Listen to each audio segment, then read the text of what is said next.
Hello and welcome back, adventurers!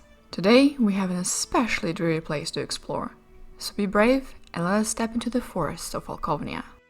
Falkovnia fills the Black Salt Vale, the broad basin formed by the floodplain of the Vuchar River.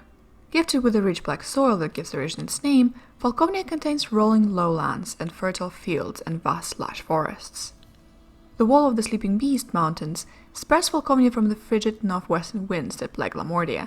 Instead, it enjoys a climate that has helped the nation get its reputation as the breadbasket of the core. Were it not for the current leadership of the nation, the majority of the citizens would find much more fortune in the use of these agricultural resources. The southward flow of the Vuchar River divides the landscape of western Falkovnia.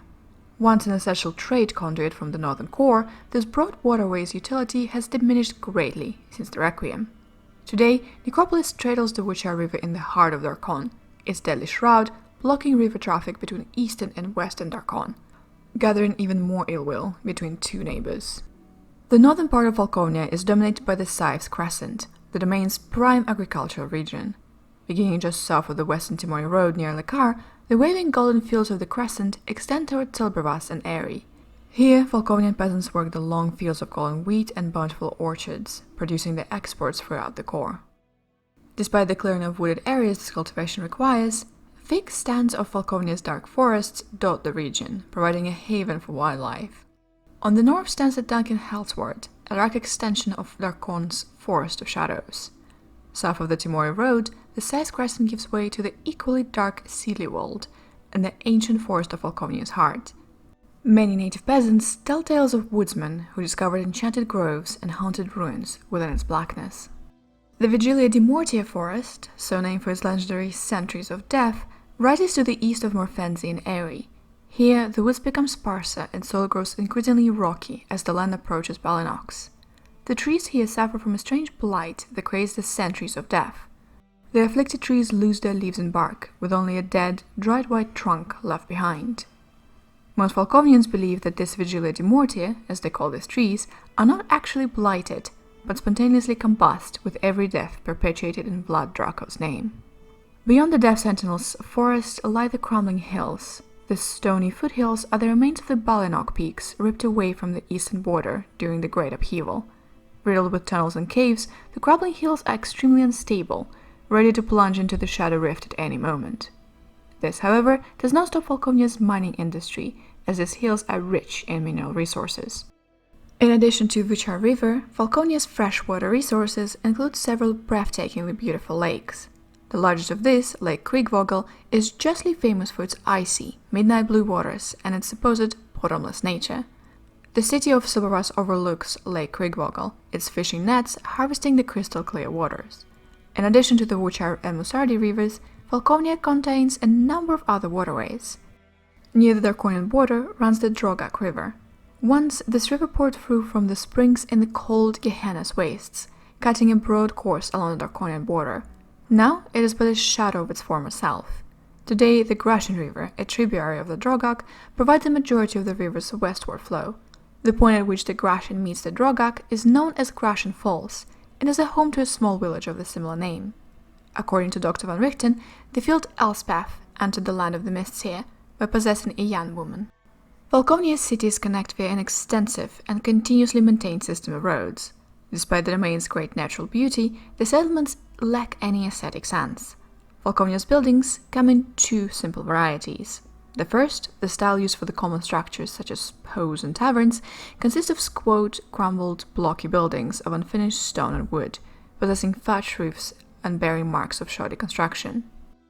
The constructions of Falkovnia's military government employ a second style, characterized by impersonal monolithic buildings fashioned of grey stone.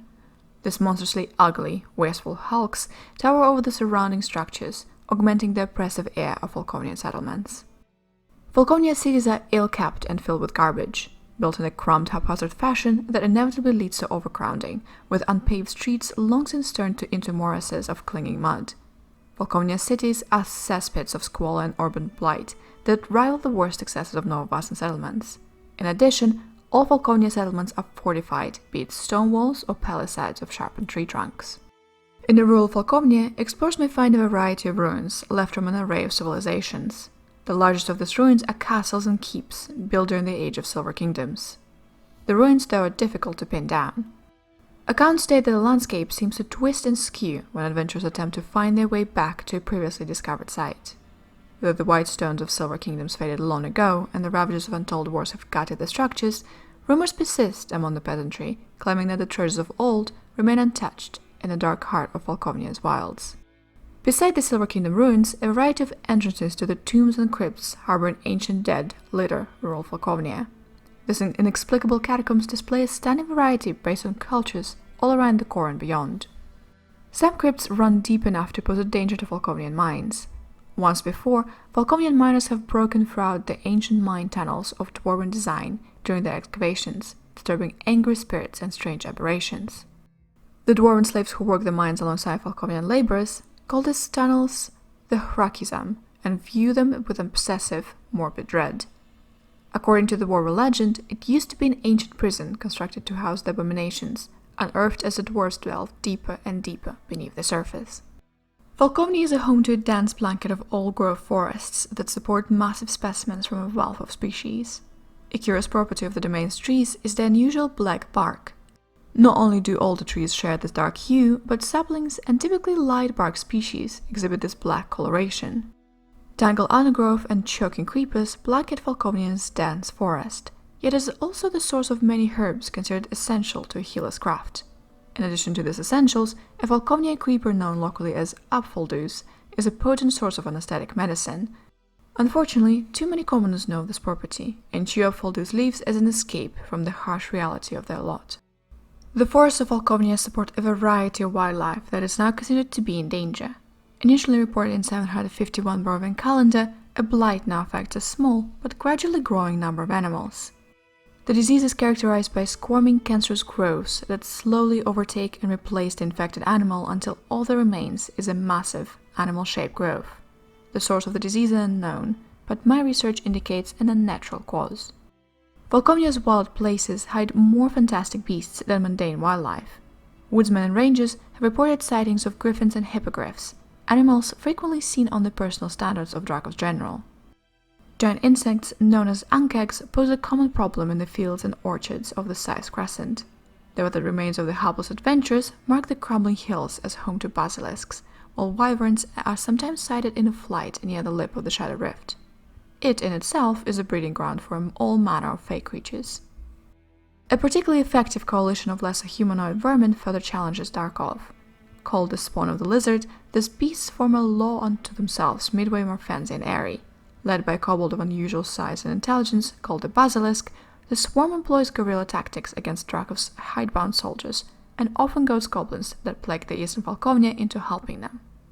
The spawn of the lizard is perhaps the most successful resistance movement in Falkovnia. Only the work of legendary warrior Gontikal has proven more successful. Thank you so much for your time, patient listeners. Volconia is a dangerous place, full of even more dangerous people. So please, if you want to stay alive, be careful while crossing the mists.